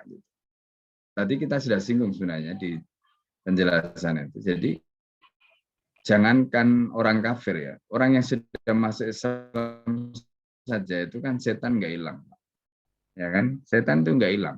Makanya di dalam kitab ada Dunya wa Din itu di situ disebutkan ya bagaimana cara kita mengendalikan nafsu, hawa nafsu dan sebagainya. Tadi kita sudah sebut ya. Jadi pertarungan melawan setan itu 24 jam. Mau kita sudah masuk Islam atau mau belum Islam itu semuanya bertarung. Cuma bedanya nanti ada yang kalau orang kafir itu ya boleh jadi mereka sudah jadi tentaranya setan atau bahkan mereka jadi pemimpinnya setan. Kalau bahasanya Ibnu Qayyim itu begitu. Jadi orang itu kalau maksiat itu bisa dua kemungkinan. Jadi dia bisa jadi tentaranya setan atau jadi pemimpinnya setan. Jadi setan itu udah kalah sama mereka gitu. Ya. Nah, jadi naudzubillah kan. Nah, oleh karena itu persoalannya di situ, Pak. Ya, jadi pertempuran tadi yang terjadi 24 jam itu yang kadang kalau kita sendiri itu kadang-kadang kita menang, kadang kita kalah. Ya kan? Ya meskipun mungkin kalahnya itu bisa fatal, bisa tidak fatal tergantung masing-masing orang. Nah, jadi itu yang sebenarnya menjadi kenyataan. Maka kalau pertanyaan dari kenapa mereka itu ngerti ada Allah, Allah itu mereka yakini. Memang betul dalam Al-Qur'an itu ya, dalam Al-Qur'an itu mereka ketika ditanya walain sa'alta man khalaqas samawati wal ard. Kalau kamu bertanya Muhammad kepada mereka, siapa yang menciptakan langit dan bumi? La yaqulun Allah, jawabannya mereka pasti Allah. Di samping memang kata Allah itu di dalam bahasa Arab itu enggak ada makna lain kecuali ya Allah. Ya, Tuhan pencipta langit dan bumi dan sebagainya. Nah, ini cerita sedikit ya. Saya nggak tahu apa sudah pernah saya sampaikan atau belum. Jadi awalnya orang kafir Quraisy itu kenapa mereka menyembah selain Allah itu Karena kan mereka imannya kepada Allah itu kan bukan iman yang dibangun dengan reasoning ya. Jadi karena istilahnya itu taklid ikut nenek moyang mereka. Terus ada orang yang jualannya. Ini cerita di balik kesyirikan mereka. Jadi ada orang jualan berhala atau patung ya. Namanya itu Amru bin Luhai bin Qam'ah itu namanya. Nah, orang yang jualan patung inilah yang kemudian memanfaatkan kebodohan orang-orang jahiliyah tadi itu dengan mengatakan, "Loh ini loh Tuhan kamu." Itu terus diintrodusir. Ya, itu terus diintrodusir sampai kemudian akhirnya lama-lama dipercaya. Jadi muncul Lata, Uzza, Manat, Hubal itu. Itu ya gara-gara orang jualan patung tadi awalnya. Makanya Amru bin Luhai bin Qam'ah itu dalam riwayat itu disebutkan siksanya itu paling berat. Kenapa? Karena gara-gara dia itu. Ya, kemudian orang itu menyembah berhala gitu.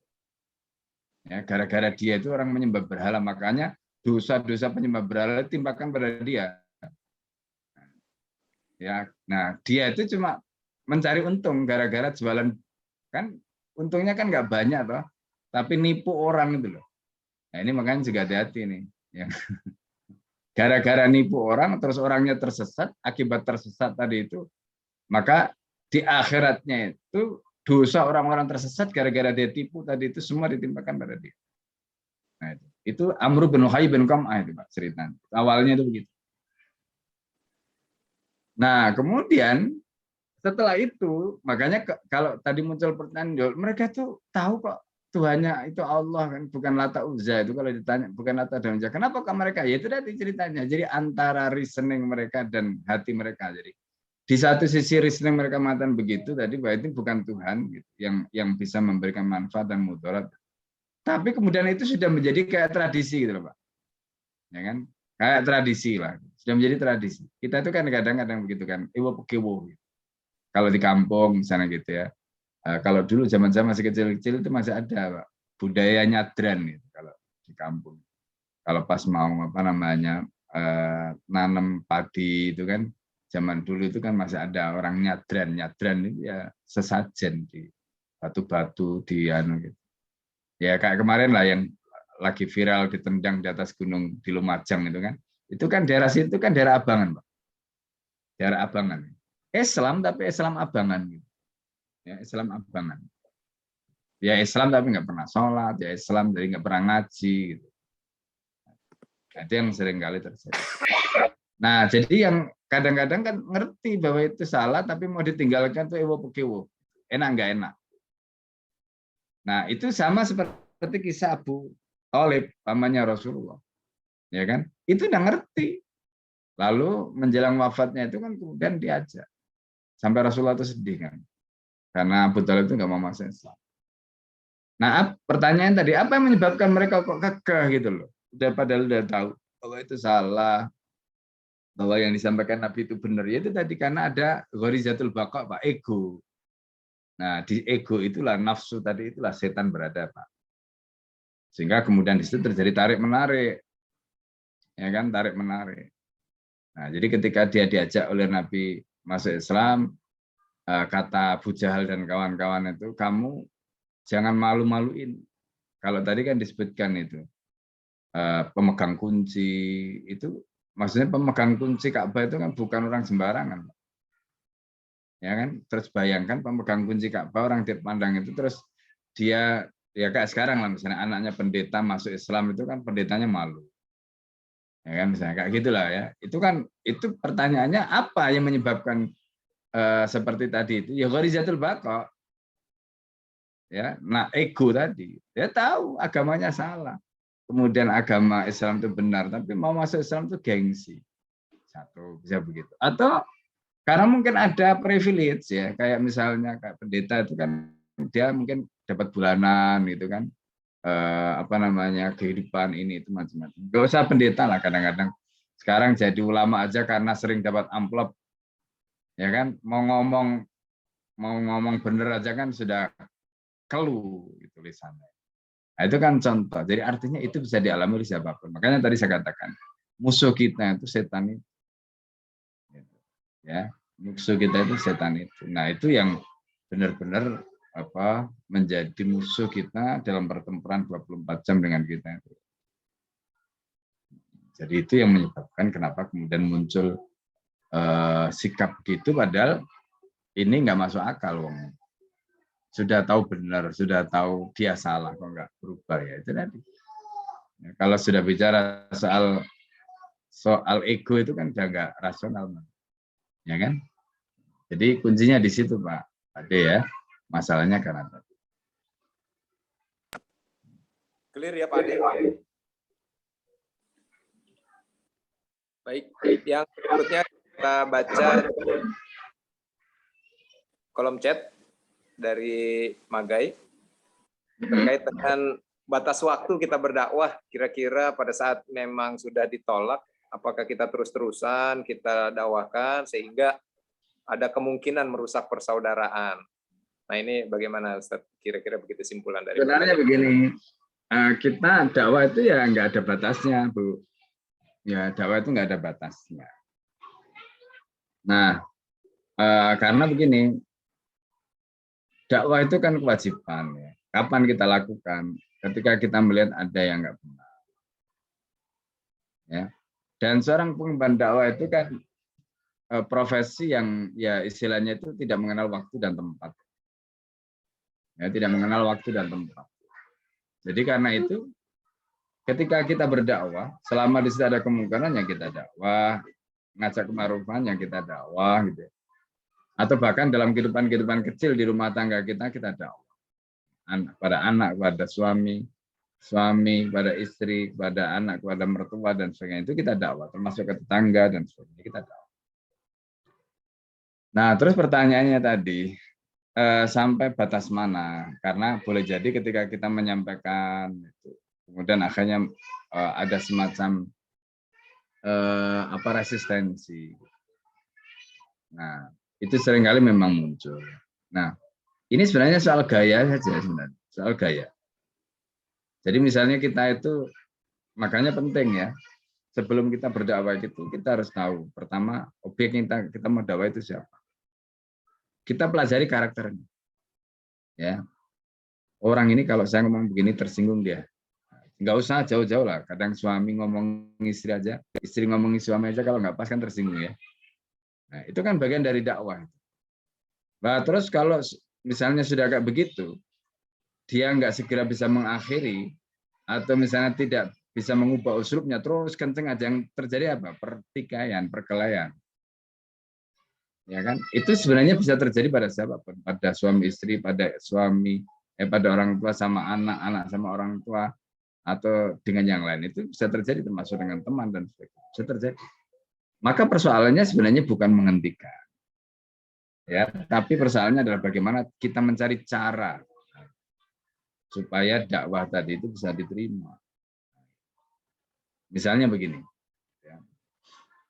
Kita itu kadang-kadang kalau ngomong langsung kan nggak ujuk-ujuk misalnya gitu, nggak kenal nggak apa misalnya ujuk-ujuk kan. Itu berat, makanya perlu ada jembatan, ada bridging, ada pengantar, ada pengkondisian. Itu uslub sebenarnya, itu cara, ya itu cara di dalam berdakwah. Nah termasuk kadang-kadang begini, ya ini contoh ya, contoh saja sekedar contoh. Ya kayak misalnya MTR ya. MTR ini kan bisa kita katakan sebagai wasilah, sebagai usul. Ya kan? Jadi orang, coba misalnya ketemu orang gitu ya, tiba-tiba didakwa, oh kamu ini terlibat riba, dosa riba yang paling ringan itu seperti menzinai ibunya. Kalau orang itu tiba-tiba kita gitu kan bisa jadi kayak ditampar gitu kan. Nah, terus kemudian orang itu mulai pasti ya akan muncul reaksi, ya marah lah, ya inilah, yang macam-macam gitu kan. Nah, tapi ketika misalnya ini sebagai satu komunitas, terus kemudian ya kan tadi lah orang datang sendiri misalnya gitu kan, atau misalnya kayak saya dulu ya sebelum pandemi itu kan kita punya travel misalnya umroh misalnya. Nah, jadi kalau kita datang ke rumah orang, entah itu perwira, entah itu jaksa, entah itu siapa itu, pasti mereka akan bertanya begini, mau apa Pak? Ya kan? Mau apa Pak? Jadi belum apa-apa itu udah pasang kuda-kuda gitu, mau apa Pak? Ada perlunya apa? Ketika kita misalnya ada wadah seperti tadi, mereka datang sendiri. Daftar umroh lah, mau inilah, mau itulah. Gitu. Nah, pada saat itu kemudian kita bisa masuk. Ya kan? Kita bisa masuk melalui sarana umroh macam-macam tadi itu kemudian bisa masuk. Materi masuk, sedikit demi sedikit hatinya kemudian lembut, ya kan? Masuk dan seterusnya sampai kemudian akhirnya bisa berubah. Nah, jadi ini contoh uslub. Uslub itu macam-macam. Nah, di tengah keluarga juga begitu. Bisa misalnya mulai dari yang ringan-ringan, ya. Entah itu ngundang makan-makan, ya kan? Makanya ulama-ulama dulu itu mereka terbuka. Misalnya kayak apa namanya? Yang dibahas kemarin karena kasus sajian itu kan si Najwa Shihab sama Quraish Shihab kan bahas soal selamatan. Ya, gimana hukumnya selamatan dan sebagainya. Nah, jadi ini uslub sebenarnya, pembahasan tentang uslub. Nah, kemudian di situ masuk materi-materi dakwah, nyampaikan pada orang. Nah, jadi intinya dakwah tetap sebagai kewajiban dan dakwah itu harus kita lakukan terus-menerus. Kalau ada penolakan itu yang kita jangan menghentikan dakwanya, tapi harus mengubah uslubnya, termasuk mempelajari karakter orang yang menolak tadi. Kenapa kok dia menolak? Oh mungkin kita masuknya lewat sini, oh mungkin lewat sini, ya gitu.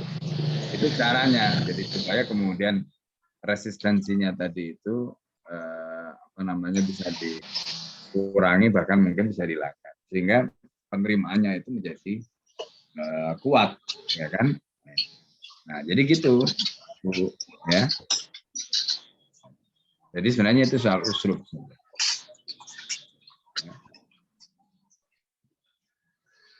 Baik Ustaz, insya Allah jelas. Jadi tidak ada batas waktu dakwah ya, terkait dengan resistensi ya, insya Allah kita ubah ya. Makanya ada art of dakwah ya. Jadi bagaimana tekniknya berdakwah, jadi uslubnya yang kita rubah, dikasih pengantar, bridging, seperti makan-makan, selamatan, tasyakur, konsultasi utang, salah satunya, dan pelajari karakter objek dakwah kita.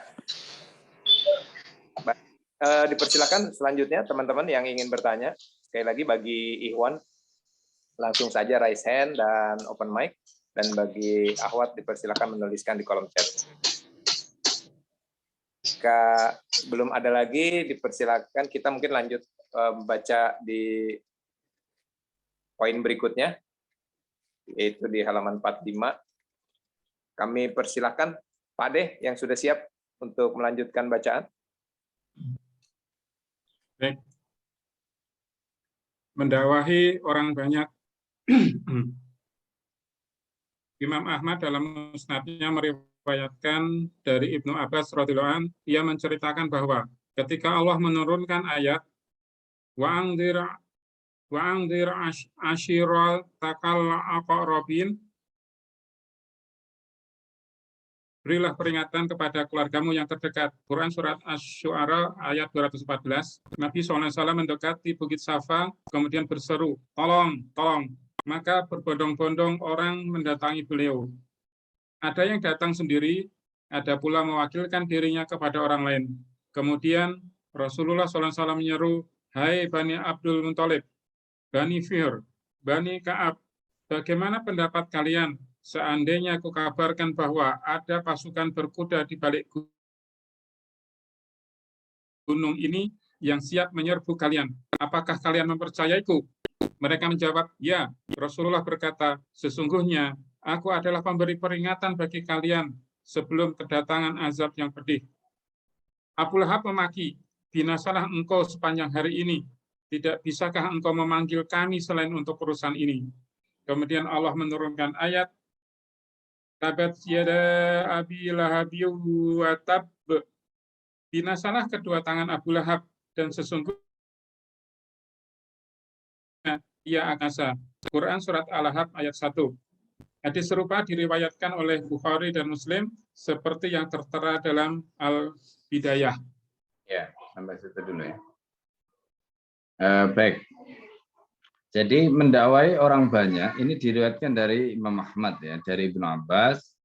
Ketika Rasulullah mendapatkan perintah wa andir asyiratakal aqrabin, wa andir asyiratakal aqrabin dalam surat Asy-Syu'ara 214 ya. Kemarin kita sudah singgung ya. Pada saat itu Rasulullah ngajak pertama kali yang diajak siapa? Yang diajak itu ya keluarganya. Asyirataka itu kan berarti keluargamu. Ajaklah, berilah peringatan keluargamu al-aqrabin yang paling dekat. Maka yang diajak pertama kali yang masuk Islam itu adalah Khadijah binti Khuwailid, istri Rasulullah, ya, Ummul Mukminin. Kemudian setelah itu yang diajak masuk Islam adalah Abu Bakar. Kemudian setelah itu adalah Ali bin Abi Thalib. Ya, dan dari tangan Abu Bakar kemudian masuk Islam beberapa orang seperti Utsman bin Affan, Utsman bin Mad'un, Abdurrahman bin Auf dan sebagainya. Nah, ini kisah terkait dengan bagaimana masuk Islamnya orang-orang tadi, lalu kemudian bagaimana Rasulullah menjalankan titah Allah di dalam surat Asy-Syu'ara ayat 214. Nah, di dalam riwayat ini itu disebutkan ketika Rasulullah mendapatkan perintah wa andir asyiratakal aqrabin itu, karena peringatan ya. Maka Rasulullah kemudian naik di atas bukit Safa, teriak-teriak. Ya, teriak-teriak dipanggil gitu. Orang-orang Quraisy, tolong, tolong gitu. Dan mereka berbondong-bondong datang. Ya, Yohanes bisa juga. Wahai manusia. Ya, masyarakat Quraisy. Wahai orang-orang Quraisy. Nah, itu panggilan yang disampaikan Rasul. Nah, ketika mereka datang ke Bukit Safa tadi itu, Rasulullah kemudian menyampaikan pada mereka. Nah, di dalam riwayat yang lain itu disebutkan, ya. Nah, itu di dalam kitab Al-Kamil fi Tarikhnya Ibnu Athir ya. Itu disebutkan Rasulullah itu mengatakan innar ra'id la yakdzibu ala. Jadi seorang pemimpin itu nggak akan membohongi rakyatnya. Jadi kalau tukang bohong itu nggak layak jadi pemimpin. Maka pemimpin itu nggak akan membohongi rakyat. Jadi karena itu kalau orang itu suka bohong itu sudah cedera sebenarnya sebagai pemimpin. Apalagi terus dia kekeh pengen memimpin, nah, itu sudah mencederai. Itu prinsipnya. Pemimpin itu harus punya integritas. Integritas itu berarti apa? Satu kata dan perbuatan. Itu integritas. Jadi kalau pemimpin itu sudah pembohong itu dia berarti dia punya integritas. Ya, dan bahkan seperti disebutkan dalam hadis Nabi, ya, sayati zamanun alan nasi. Ya. Nanti akan datang suatu zaman kata Rasulullah itu di mana pada zaman itu kemudian orang-orang bohong itu dianggap amanah. Kemudian orang-orang amanah dianggap pembohong. Nah, itu ternyata zaman itu kita lihat hari ini. Ya, hampir di negeri-negeri kaum muslimin itu semua kayak begitu. Nah, makanya Rasulullah pertama kali ketika menyatakan bahwa beliau itu baginda sallallahu alaihi wasallam itu adalah memimpin umat dengan risalahnya tadi, maka Rasulullah dalam khutbah pertamanya mengatakan innar ra'id la yakdzibu ala. Seorang pemimpin pantang untuk berkhianat, menipu rakyat. Nah, ini kalimat Rasul. Itu dalam kitab Al-Kamil fi Tarikhnya Ibnu Athir. Kemudian Bapak sekalian yang dimuliakan Allah. Nah, ketika mereka sudah ngumpul kemudian Rasulullah menyatakan begitu. Ya, kemudian mereka kalau di dalam riwayat kemarin kan sebutkan kulu kalimatan wahidatuna yakhdhu lakum arab wa yu'ti al-jizyah lakumul ajam. Ya.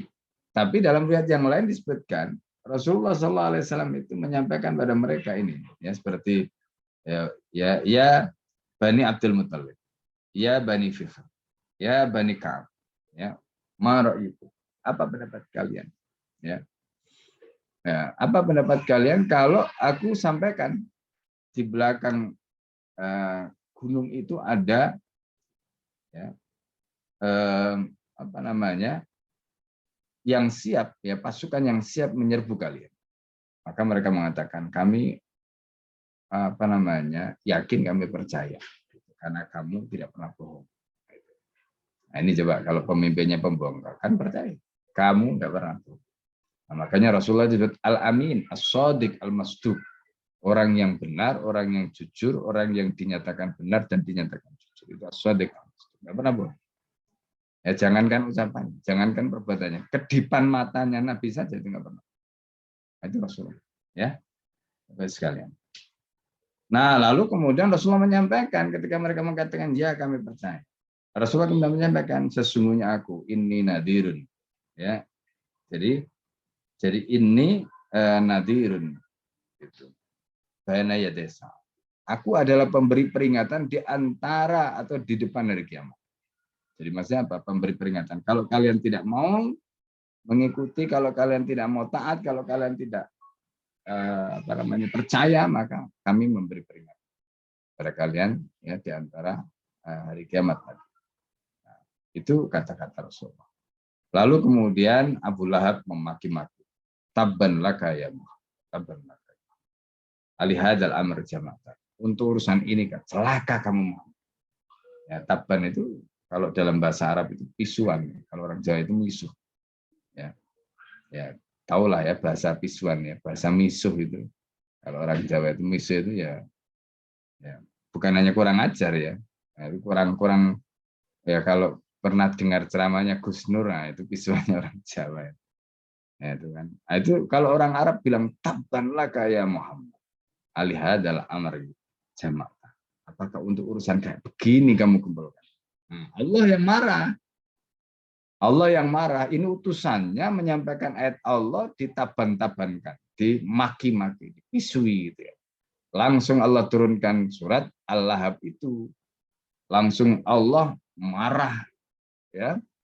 Allah murka dengan mengatakan tabbat yada abi lahabi wa tab ma aghna anhu maluhu wa makasab. Jadi celaka ya bahasa ininya itu ya dipisui balik gitu. Ya kan Abu Lahab itu. Tabbat yada abi lahabi wa tab, dipisui ya, oleh Allah itu. Jadi maki-maki Abu Lahab. Jadi kalau bahasa, jadi Al-Quran itu ya kalau kita lihat bahasanya itu ya bahasa kasar juga. Kalau pas perlu dikasari gitu loh. Ya, jadi Al-Quran itu juga perlu apa dalam bahasa kasar itu kalau perlu dikasari kasari. Tabbat yada abil abi wa tab. Bahkan nanti ada kalkhimar kayak apa namanya keledai kasar. Al-An'am. Nah itu, ya. Nah, kemudian di dalam konteks ini Allah mengatakan ya tabbat yada abi lahabi wa tab ma aghna anhu malu wa makasab. Jadi hartanya, kedudukannya, apapun yang dia dapat itu enggak ada artinya nanti. Enggak ada gunanya. Ya. Nah, yang menarik yang di bagian ayat akhir itu Allah mengatakan ya wa imra'atuhu hammalatal hatab fi jid'il. Nah, ketika kalimat itu disampaikan wa imra'atuhu hammalatal hatab di dalam kitab Ar-Rahiqil Makhtum yang kemarin kita sampaikan itu ya. Itu Syekh Mubarak Furi menceritakan istrinya Abu Lahab itu kan termasuk yang disebutkan dalam ayat itu wa imra'atuhu dan istrinya dia, maksudnya istrinya Abu Lahab. Hammalatal hatab. Hammalah itu pembawa. Ya, hammalah. Ya. Al-hatab. Hatab itu bahan bakar. Hammalatal hatab. Nah, ketika istrinya itu disebut sebagai hammalatal hatab, wa imratu hammalatal hatab fi jidha hablum min masad. Istrinya itu marah. Ya, istrinya itu marah. Nah, makna hammalatal hatab itu bisa arti dua. Bisa bermakna hakiki, bisa bermakna majazi. Kalau bermakna hakiki itu berarti istrinya tadi memang tukang bawa kayu bakar. Nyari kayu bakar. Kemungkinan yang kedua, hammalatal hatab itu maknanya bahwa istrinya itu provokator. Nah, itu makna hammalatal hatab, provokator. Maksudnya apa? Kayu bakar itu dicari untuk apa sih? Supaya api itu membesar kan? Ya kan, supaya api itu membesar. Nah, pekerjaannya istrinya Abu Lahab itu kalau disebut sebagai hammalatul hatab itu ya Allah mengatakan, nah ini mulut comberan lah kira-kira begitu kan? Itu kan bahasa kasar banget itu. Hammalatul hatab wa imra'atuhu hammalatul hatab, istrinya mulut comberan misalnya gitu. Ya kan? Itu mulut comberan itu kan juga bahasa kinayah kan gitu. Bahasa kinayah itu bukan bahasa hakiki kan. Masa ada orang mulutnya comberan kan enggak ada. Ya kan? Jadi itu bahasanya Al-Quran itu. Wa imra'atu hamalatan. Nah, begitu dia dengar Rasulullah bacakan ayat itu, langsung ngambil batu itu. Istrinya Abu Lahab itu ngambil batu. Cari Rasulullah. Mana Muhammad? Ya kan? Waktu itu dalam kitab Rahikul Maktum itu disebutkan ketika itu Rasulullah sedang duduk bersama Abu Bakar. Ya, Rasulullah itu sedang duduk bersama Abu Bakar, lalu kemudian istrinya Abu Lahab tadi teriak-teriak. Abu Bakar, mana Muhammad, temanmu itu? Ya, yang sudah ngatain orang-orang, yang sudah ngatain ya istrinya Abu Lahab kayak begini begitu kan. Dia bawa batu itu. Kata Abu Bakar, ya Rasulullah, dia datang ke arahmu dengan membawa batu. Kata Nabi, biarkan saja. Begitu sampai di depan Abu Bakar tadi tanya, mana Muhammad? Padahal Rasulullah di depannya. Ya. Nah, kemudian setelah itu dia balik. Nah, begitu dia balik, Abu Bakar bertanya kepada Nabi, ya Rasulullah, kenapa dia tanya begitu? Kata Nabi, tadi Jibril menghalangi pandangannya dariku. Andai saja dia melangkah selangkah, maka Jibril akan menyambarnya dan dia akan nah, jadi kan ini ya apa namanya mukjizat kan Rasulullah. Ya, sama seperti kisah Abu Jahal juga begitu. Pernah mau menyakiti Rasulullah itu. Begitu mau melangkah itu di depannya itu kayak ada apa namanya kayak ada jurang api begitu. Sehingga akhirnya nggak jadi melangkah. Kata Rasulullah itu andai dia melangkah sekali langkah saja dia pasti akan berhasil. Nah, jadi itu gambaran ya tentang bagaimana apa yang dialami Rasulullah dan bagaimana orang-orang kafir tadi begitu pastikan. Baik sampai di sini ya,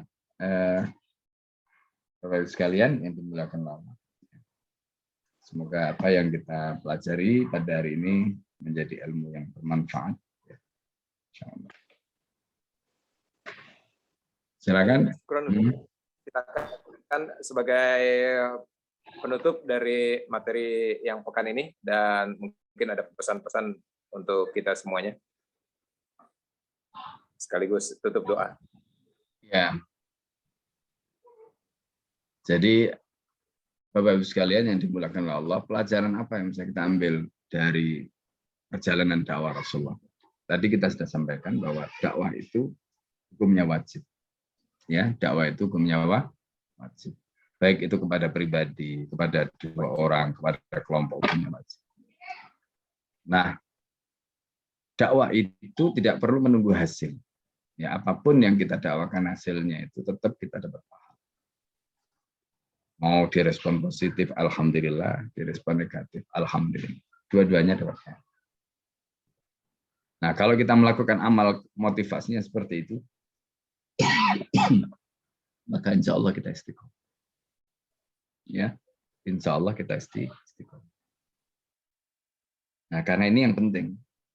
Nah, nanti kalau kita sudah istiqomah, ya, memang awalnya berat dakwah, Bapak Ibu sekalian. Ya, awalnya berat. Makanya seperti yang tadi saya sampaikan dari awal. Bagaimana caranya supaya dakwah kita itu langkah kita yang berat tadi itu diringankanlah Allah, harus dipaksa. Itu namanya tasobbar. Ya, tasobbar. Berarti kita harus paksa. Ya, makanya termasuk Bapak Ibu sekarang belajar begini kan berat. Harus dipaksa. Harus dipaksa.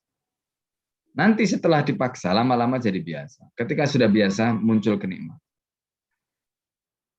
Ya, muncul kenikmatan. Kata Rasulullah SAW, man tasabbara sabbara. Jadi kalau orang itu awalnya dipaksa sabar, dirinya memaksa supaya dia sabar, ya berusaha sabar, sampai kemudian akhirnya betul-betul nanti Allah akan berikan kesabaran. Nah, pada saat itu dia akan menikmati semuanya. Itu, menikmati semuanya. Dakwah nikmat, apapun yang dialami. Dakwah itu nikmat. Ya, tadi belajar itu nikmat. Ya, ibadah itu nikmat, semua nikmat. Berjalan di jalan ketaatan nikmat. Karena tadi sudah menjadi kebiasaan. Awalnya yang berat, itu namanya tasobbar. Nah, itu pelajaran penting. Ya, jadi apa yang dialami Rasulullah itu menjadi pelajaran penting. Ya, intinya itu semoga Allah memberikan keistiqomahan kepada kita. Ya, mari kita berdoa Allah SWT. Bismillahirrahmanirrahim. Allahumma shalli wa sallim ala sayyidina Muhammadin alhamdulillahi rabbil alamin. Hamdan yafi ni'mat wa yukafi mazida ya rabbana lakal hamdu. Kama yanbaghi li jalali wajhikal karim wa sultanik. Allahumma inna nas'aluka ridha. Allahumma inna nas'aluka ridhaka wal jannah wa sakhatika. Allahumma inna nas'aluka min al-khairi kulli ajli wa ajli ma 'alimna minhu wa ma lam na'lam. Wa na'udzu bika min asy-syarri kulli ajli wa ajli ma 'alimna minhu wa ma lam na'lam. Rabbana hab lana min azwajina wa dhurriyyatina qurrata a'yun waj'alna imama. Rabbana atina fid dunya hasanah wa fil akhirati hasanah wa qina adzabannar. Sallallahu alaihi wasallam Muhammadin alhamdulillahi rabbil alamin. Assalamualaikum warahmatullahi wabarakatuh. Waalaikumsalam warahmatullahi wabarakatuh. Waalaikumsalam. Waalaikumsalam warahmatullahi